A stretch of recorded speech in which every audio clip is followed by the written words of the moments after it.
here in Austin, getting ready for SpeedRailz, and we've already been across the city searching for the bartenders who's going to sign up. But one of the big crucial parts of this competition is finding the perfect venue. We got a chance to be recommended an amazing venue, Cabana Club, here on the east side of Austin. A massive spot, huge parking lot. They have a pool, they have food trucks, they have coffee to open from 7 a.m. to close. And I have here with me owner Scott, my man. How are you doing? Doing great. Doing great, man. Glad to have you here. Man, I appreciate you guys, really working with us. I mean, we love spotlighting venues like this because there's so many operators who don't get a chance to see how other operators are doing it. So get everybody together is going to be great. So, I mean, go ahead, give us a little bit of background on yourself and just the vision of this place, man.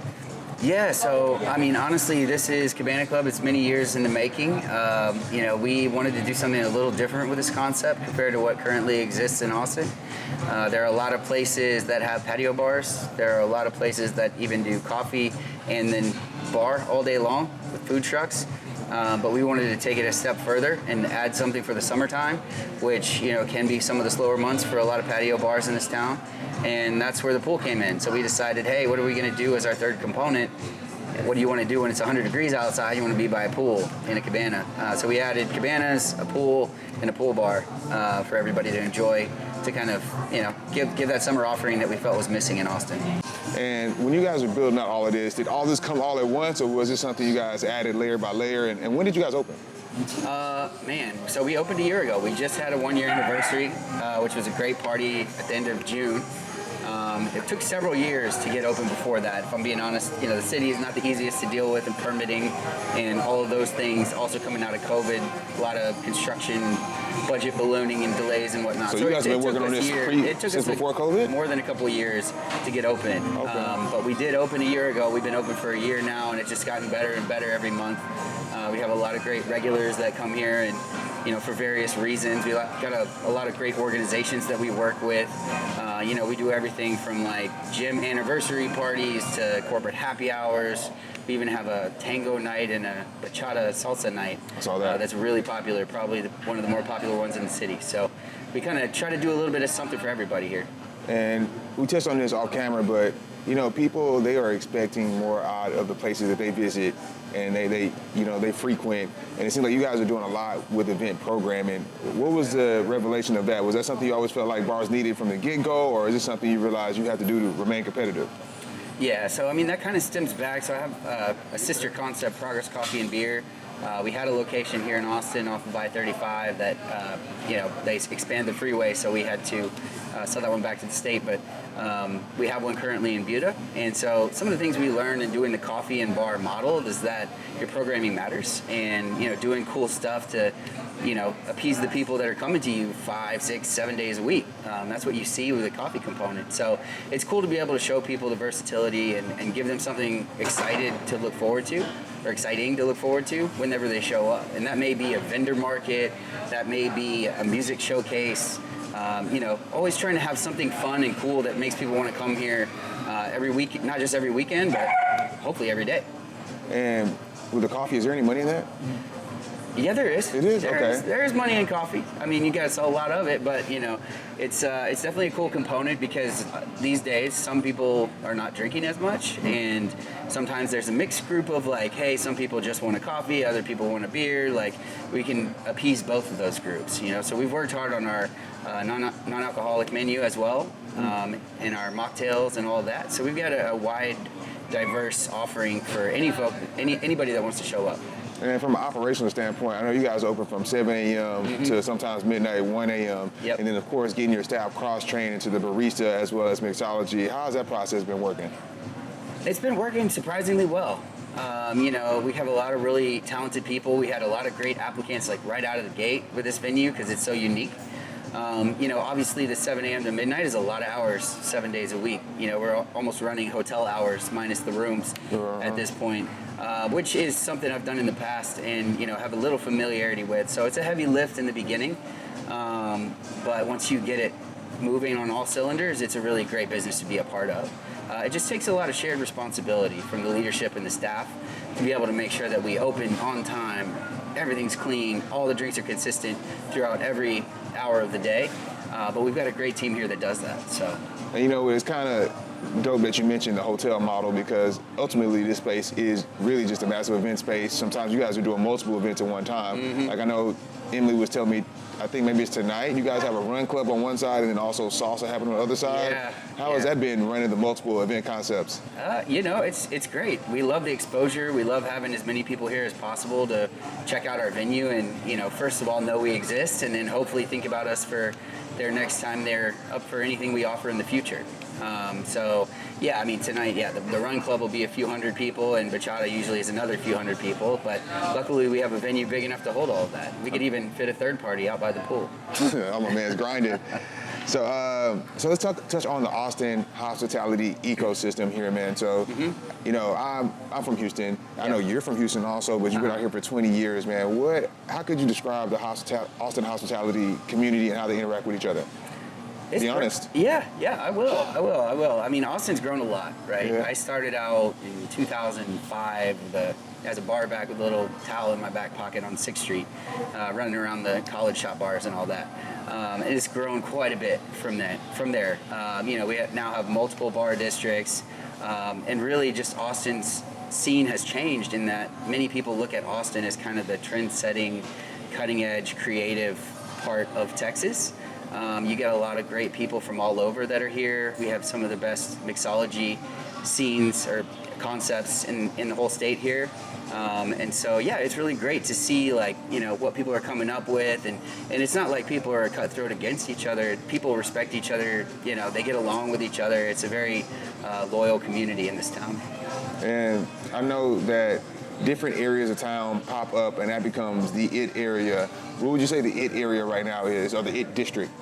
I mean, that's the east side of Austin. That's just not because we're over here, but I mean, I think you can pull those numbers online. The east side of Austin has really become what I call the final frontier of homegrown businesses here in Austin. A lot of what you see downtown is, you know, big groups from Chicago, New York, LA, you know, really doing these crazy, you know, heavily backed multi-million-dollar concepts, which are great. It's cool and all, but it's definitely not old Austin.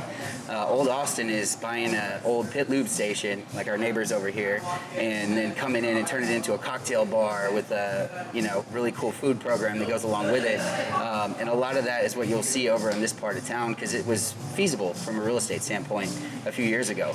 It may not even be today. But yeah, I mean, this is kind of like, if you want to see what Austin was like 10, 20 years ago, the east side of Austin is where you'll find it. And I really think that's what's driving a lot of people to come to the area and, you know, capture that. Because that's what started, you know, that's what made people move here in the first place. It's old Austin. Do you think the people who are now continuing to move here are still, you know, interested in the old Austin, or you think the downtown ecosystem that they're building is something that's attracting those people? It's a little of both. But I think when they move here, they meet people that are from here, and they're like, oh, you got to check out the east side, because, you know, that's just where you find the most clever attention to detail, you know, things done not with a $10 million budget or $5 million budget, you know, done by people who are bartenders that like saved up enough and got a couple of investors, put together their own concept, which is really cool, unique, and you love to support that kind of small business. I mean, like you said, you're a bar back. You started off bartender, rose your way through the ranks. There's going to be, of course, future bar owners in this, watching this video, going to be in the SpeedRailz competition. What's a piece of advice you can give them?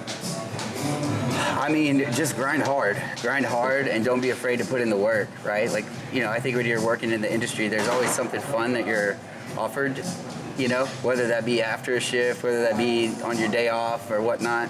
But really, if you put your mind to it, you put your nose to the grind and work 2-3 jobs and be smart with your money, like, you can get there before you know it. You definitely can. And then, you know, align yourself with people that are similar. You know, very rarely does someone do that all on their own.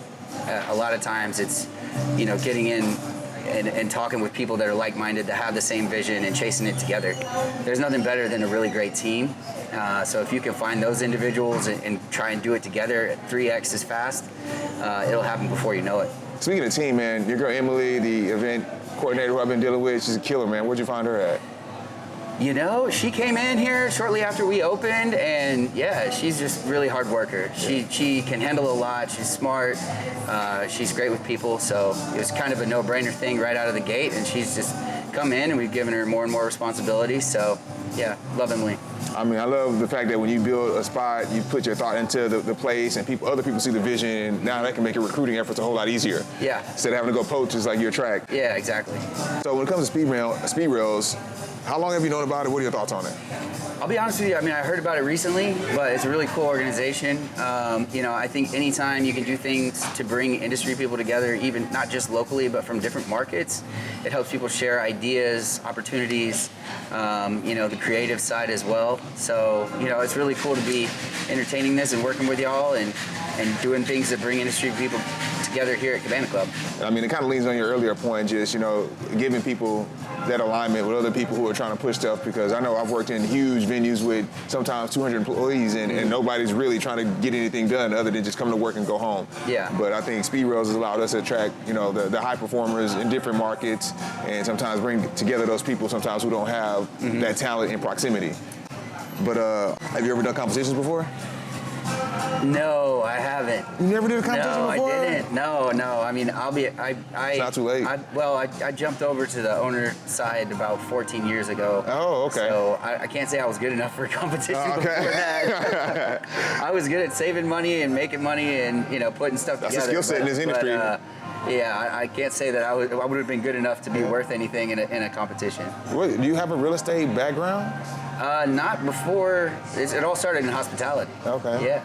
I started in hospitality, kind of learned the business inside and out, ran a promotions company in college, like probably so many of us did. So I learned the promotion side of it. I started working at a bar when I was 19, so that helped me get an advantage as far as like getting to know everybody in the industry, merge those two worlds together, and was able to get myself into an ownership situation not too far out of college.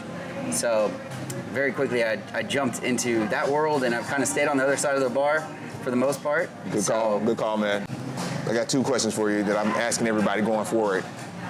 Obviously, it seems like you were killing it already, but I guess if you had to go back now, even with what you've accomplished, what would advice you would give your 21-year-old self? Whew. Man, I don't know. I wouldn't say don't have as much fun, but I would maybe say have a little less fun.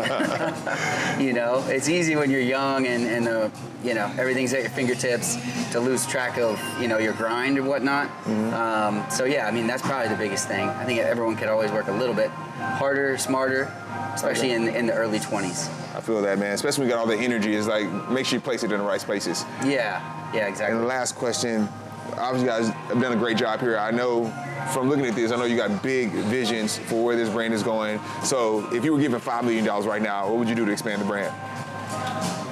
Oh, there's a couple little projects I'm still finishing here, but besides that, I think, we would probably take this to a couple other markets, similar markets, maybe Houston, maybe Dallas, maybe San Antonio, something like that. The entire concept, food trucks, pool, all of that? Yeah. Definitely, Cabana Club is regarding the cabanas around the pools. And it's more than that, too. It's really, we provide all the amenities of a country club, and that's kind of where Cabana Club came from. So you could do it without the pool. You could do it with the pool, and I guess it would kind of vary by location in certain markets. If we were going to do it in Houston, I would say the Heights might be an area that we'd be interested in, but really early for that sort of stuff. We're just a year old here. I like it, man. I like it. Ironing out the operations as well. Scott, man, thank you so much. Excited to work with you guys. This is a beautiful venue to work with, and excited for where Austin is going, man. But it is going down here in Austin. We have the qualifier August 19th, and then we have the main event September 9th. Get your tickets. All right, man. Thank you. Good stuff.